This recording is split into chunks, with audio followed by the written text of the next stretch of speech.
Hoy veremos a 5 pájaros ladrones.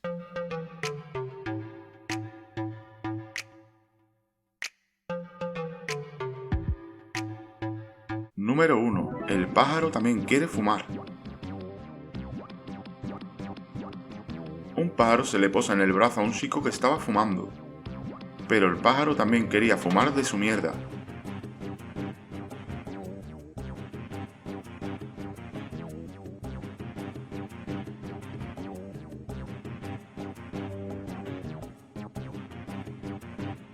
Número 2. Una gaviota robando una tienda.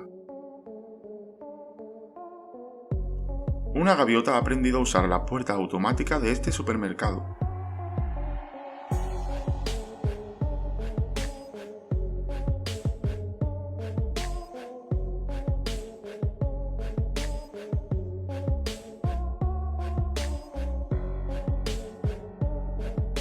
Número 3.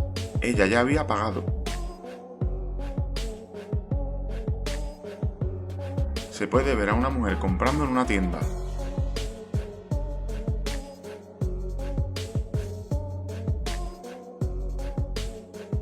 Pero cuando está pagando, aparece un pájaro.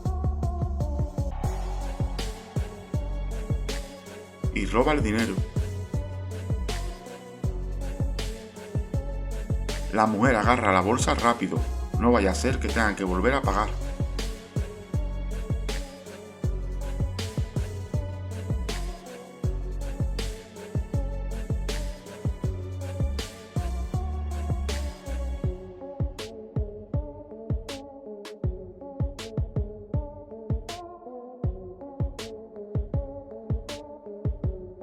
Número 4. Nunca te fíes de un cuervo.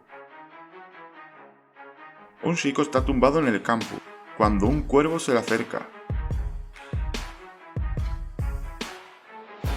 Le roba algo del bolsillo y se va con su botín.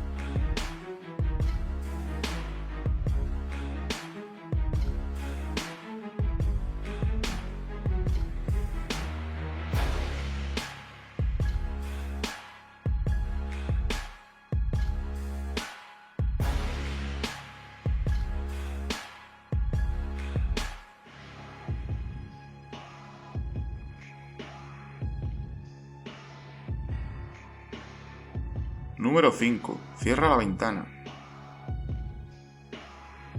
Una mujer se dio cuenta de que siempre le faltaba comida y colocó una cámara.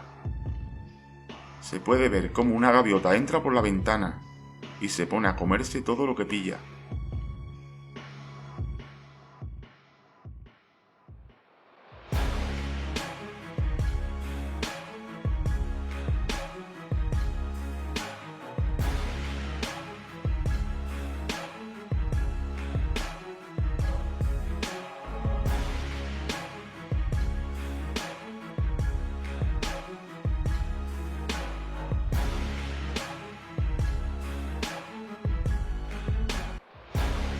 Si te gustó el vídeo, dale a like y suscríbete, así me apoyas y me animas a subir más contenido.